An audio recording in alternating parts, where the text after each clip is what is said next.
नमस्कार। प्रादेशिक समाचार के साथ मैं नीलम कुमार। पहले मुख्य समाचार। देश भर में अब तक 98 करोड़ 60 लाख से अधिक कोविड रोधी टीके लगाए गए। झारखंड में रफ्तार बढ़ाने के लिए मोबाइल वैन से वैक्सीनेशन पर जोर। सीबीएसई का 10वीं 12वीं बोर्ड के पहले टर्म के लिए परीक्षा कार्यक्रम जारी। 10वीं की 30 नवंबर और 12वीं की परीक्षा 1 दिसंबर से होगी शुरू। देश के विभिन्न भागों में आज मनाया जा रहा पैगंबर मोहम्मद का जन्मदिन ईद मिलाद उन नबी। कोविड को लेकर झारखंड में नहीं निकलेगा जुलूस। और T20 विश्व कप के पहले अभ्यास मैच में भारत ने इंग्लैंड को 7 विकेट से हराया। भारत का दूसरा अभ्यास मैच कल होगा ऑस्ट्रेलिया के साथ। अब समाचार से पहले एक जरूरी संदेश। भारत कोविड टीकाकरण अभियान के अंतर्गत 100 करोड़ टीके लगाने का लक्ष्य हासिल करने के निकट है। ऐसे में आकाशवाणी उन सभी चिकित्सकों, नर्सों और अन्य स्वास्थ्य कर्मियों का अभिनंदन करता है जिन्होंने इस महत्वपूर्ण कार्य में योगदान दिया है। इसके साथ ही हम आप सभी को सतर्क करना चाहते हैं कि कोविड अभी गया नहीं है। हमारी आप सभी से अपील है कि यथाशीघ्र दोनों टीके लगवाएं और अन्य लोगों को टीके लगवाने के लिए प्रेरित करें। कृपया त्योहारों के समय इन 3 आसान उपायों का पालन अवश्य करें। मास्क पहनें, 2 गज की दूरी बनाए रखें, हाथ और मुंह स्वच्छ रखें। कोविड से संबंधित कोई भी जानकारी और मार्गदर्शन के लिए राष्ट्रीय हेल्पलाइन 011-2397-8046 और 1075 पर फोन करें। इसके अलावा राज्य हेल्पलाइन नंबर 104 डायल कर समस्या का त्वरित समाधान लिया जा सकता है। और अब समाचार विस्तार से। देश में अब तक 98 करोड़ 60 लाख से अधिक कोविड रोधी टीके लगाए जा चुके हैं। इनमें से 69 करोड़ 87 लाख टीके पहली डोज और 28 करोड़ 72 लाख टीके दूसरी डोज के रूप में लगाए गए। स्वास्थ्य मंत्रालय ने बताया कि कल 79,74,000 से अधिक टीके लगाए गए।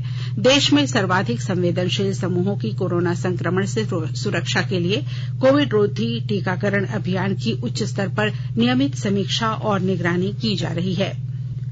इधर झारखंड में भी टीकाकरण की रफ्तार बढ़ाने को लेकर लक्ष्य निर्धारित किए जा रहे हैं। रांची के उपायुक्त छवि रंजन ने मोबाइल वैन से टीकाकरण की रफ्तार बढ़ाने के निर्देश दिए हैं। उपायुक्त कल राजधानी रांची में टीकाकरण को लेकर समीक्षा बैठक कर रहे थे। वहीं टीकाकरण में बेहतर प्रदर्शन के लिए रांची के सिल्ली और ओरमांझी प्रखंड को ब्लॉक ऑफ द वीक से सम्मानित किया गया। इन दोनों प्रखंडों में अब तक 74% लोगों को टीके की पहली डोज लगाई जा चुकी है। वहीं दूसरी ओर उपायुक्त ने टीकाकरण की दूसरी डोज के लिए बीएलओ द्वारा घर घर पर्ची पहुंचाए जाने की सुविधा शुरू करने का निर्देश दिया। राज्य भर में पिछले 24 घंटे के दौरान 14 नए कोरोना संक्रमित मिले हैं। कल मिले नए संक्रमितों में सबसे ज्यादा रांची जिले के 11 मरीज शामिल हैं। वहीं दूसरी ओर 11 लोगों को स्वस्थ होने के बाद अस्पतालों से छुट्टी दे दी गई है। राज्य भर में अब कोरोना के सक्रिय मामलों की संख्या 125 रह गई है। कल किसी भी मरीज के कोरोना से मौत होने की खबर राज्य भर में नहीं मिली है। केंद्र सरकार कोविड महामारी के दौरान लोगों की सुविधा के लिए बनाई गई राष्ट्रीय स्तर की हेल्पलाइन नंबर के बारे में लोगों को जागरूक कर रही है। कोविड संबंधी सवालों के जवाब देने के लिए स्वास्थ्य और परिवार कल्याण मंत्रालय की हेल्पलाइन है 1075। राज्य हेल्पलाइन नंबर है 104। महिला और बाल विकास मंत्रालय की चाइल्ड हेल्पलाइन है 1098। वरिष्ठ नागरिकों के लिए सामाजिक न्याय और अधिकारिता मंत्रालय की हेल्पलाइन है 14567। मनोवैज्ञानिक सहायता के लिए राष्ट्रीय मानसिक स्वास्थ्य और तंत्रिका विज्ञान संस्थान निम्हांस का नंबर है 080461010007। आयुष कोविड परामर्श हेल्पलाइन नंबर है 14443 और माई गॉव व्हाट्सएप हेल्प डेस्क नंबर है 9013151515। केंद्रीय माध्यमिक शिक्षा बोर्ड सीबीएसई ने वर्ष 2021-22 की 10वीं और 12वीं कक्षा के पहले टर्म की बोर्ड परीक्षाओं के लिए प्रमुख विषयों का परीक्षा कार्यक्रम जारी कर दिया है। डेटशीट के अनुसार 10वीं के प्रमुख विषयों की परीक्षा 30 नवंबर से और 12वीं की 1 दिसंबर से शुरू होगी। सर्दियों के मौसम को देखते हुए दोनों कक्षा की परीक्षाएं सुबह 10:30 बजे के बजाय सुबह 11:30 बजे से होंगी। बोर्ड ने कहा कि 10वीं और 12वीं के गौण विषयों की परीक्षा कार्यक्रम स्कूलों को अलग से उपलब्ध कराए जाएंगे। 10वीं कक्षा के गौण विषयों की परीक्षा अगले महीने की 17 तारीख से और 12वीं की अगले महीने की 16 तारीख से शुरू होगी। बोर्ड ने बताया कि 10वीं और 12वीं की परीक्षाएं साथ संचालित की जाएंगी। प्रमुख विषयों के प्रत्येक पत्र की परीक्षा अवधि 90 मिनट की होगी। देश के 75वें स्वाधीनता दिवस समारोह के उपलक्ष्य में आजादी का अमृत महोत्सव के अंतर्गत प्रादेशिक समाचार एकांश आकाशवाणी रांची द्वारा स्वाधीनता संग्राम और उसके गौरवशाली इतिहास पर 18 अगस्त से साप्ताहिक अमृत महोत्सव क्विज का शुभारंभ किया गया है। सेंट्रल कोलफील्ड्स लिमिटेड और mission blue foundation Amrit Mahotsav quiz में आकाशवाणी समाचार रांची के साथ सहयोगी के रूप में शामिल है। आजादी के 75 वर्षों का पर्व अमृत महोत्सव प्रत्येक बुधवार शाम 7 बजे प्रसारित होने वाले प्रादेशिक समाचार के दौरान पूछे गए प्रश्न का सही उत्तर देने वाले प्रथम 10 प्रतिभागियों में से लकी ड्रॉ द्वारा चुना हुआ एक प्रतिभागी इनाम का हकदार होगा। इसके लिए सुनते रहें आकाशवाणी रांची का प्रसारण।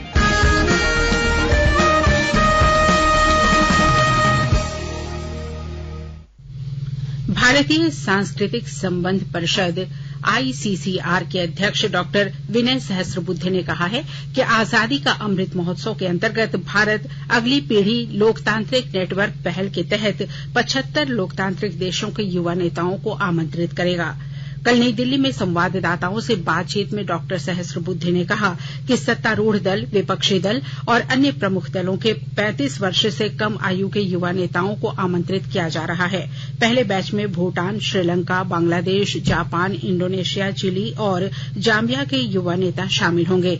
उन्होंने कहा कि लोकसभा अध्यक्ष ओम बिड़ला 25 नवंबर को इस आयोजन का शुभारंभ करेंगे। इसका उद्देश्य विश्व के लोकतांत्रिक देशों के युवा नेताओं को भारत की समृद्ध लोकतांत्रिक संस्कृति का व्यापक परिचय देना है। आकाशवाणी के ताजातरीन समाचारों के लिए आप हमारी वेबसाइट newsonair.com पर लॉग ऑन कर सकते हैं। ताजा समाचार Twitter handle @AIR news alerts और Facebook page all India radio news पर भी उपलब्ध है। आप प्रादेशिक समाचार एकांश के ट्विटर हैंडल @AIR न्यूज _रांची और फेसबुक, इंस्टाग्राम पेज तथा YouTube channel AIR news Ranchi पर भी हमारे बुलेटिन सुन सकते हैं। प्रादेशिक समाचार आप आकाशवाणी रांची से सुन रहे हैं और अब पेश है कोरोना से बचाव के कुछ संदेश। कोविड-19 से बचाव और सुरक्षित रहने के 3 उपाय। मास्क लगाएं, 2 गज दूरी है जरूरी, सुरक्षित दूरी रखें, हाथ और मुंह साफ रखें।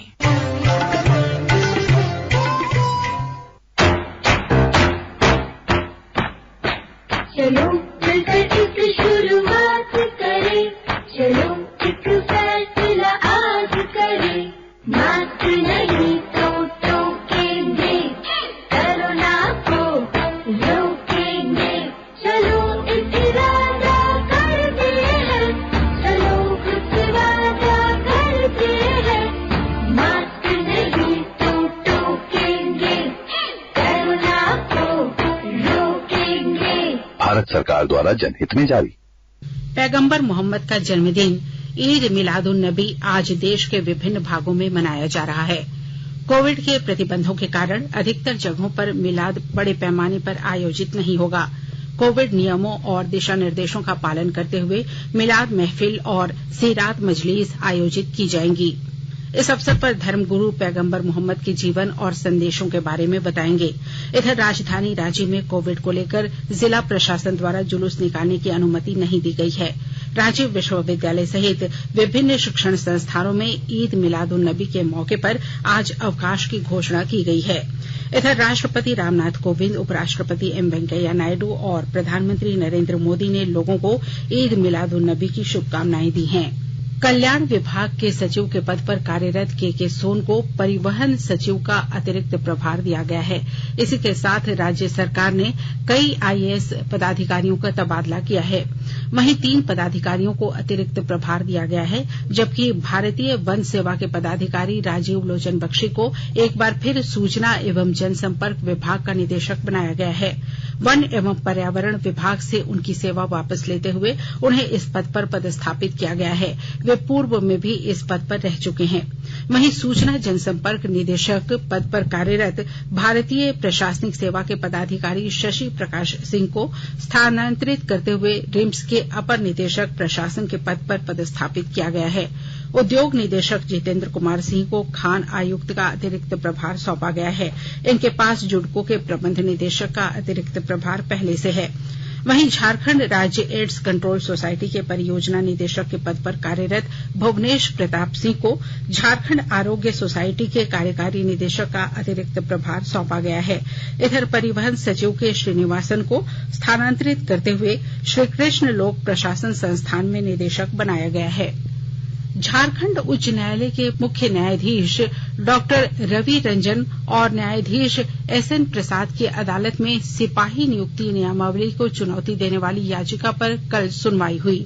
सुनवाई के दौरान वरीय अधिवक्ता अजीत कुमार और अपराजिता भारद्वाज की ओर से अदालत को बताया गया कि कोर्ट के पूर्व के आदेश के अनुसार उनकी ओर से चयनित 4190 अभ्यर्थियों की ओर से वकालतनामा दाखिल कर दिया गया है।